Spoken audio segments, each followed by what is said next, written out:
এদেশের যুব সমাজ আর ৭২-এর সংবিধানকে দেখতে চায় না। তারা চায় না এদেশে আবারও হাজারো মানুষের প্রাণ ঝরুক। তারা চায় না এদেশে আবারও হাজারো মায়ের বুক খালি হোক।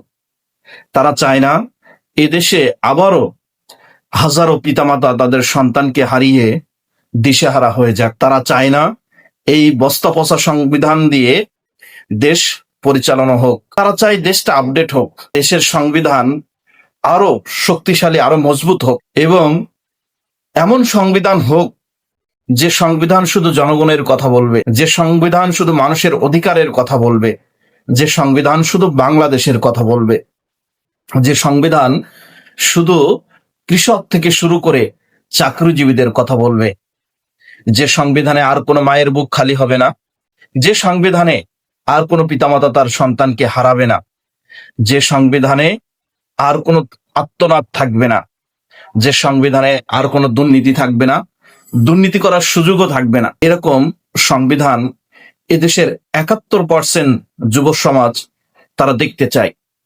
তার মানে এইটা নয় যে এদেশের যুবক সমাজ ৭১-কে চায় না, এটা নয়।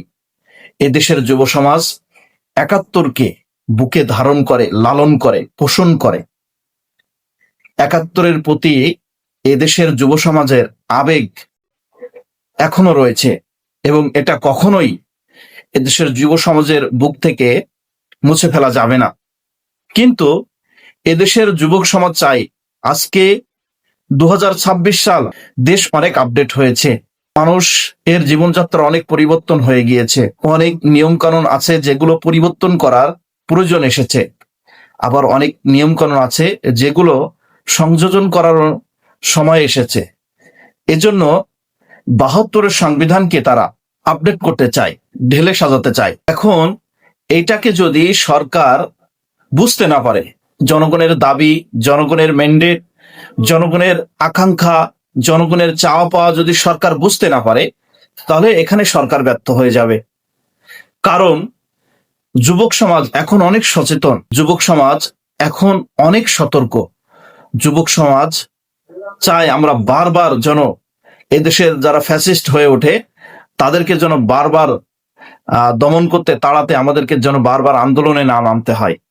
আমরা আবার পড়ার টেবিলে নির্বিঘ্নে ফিরতে চাই। এজন্য মূলত এদেশের যুবক সমাজ এই সংবিধানটাকে ঢেলে সাজাতে চায়, এইটা ছাড়া আর কিছুই নয়। আশা করি বিষয়টা বুঝতে পেরেছেন, এবং সরকারও জনগণের ম্যান্ডেট বুঝবেন বলে আশা করি। ভিডিওটি ভালো লাগলে লাইক, কমেন্ট, শেয়ার করে সবাই পাশে থাকবেন। ধন্যবাদ।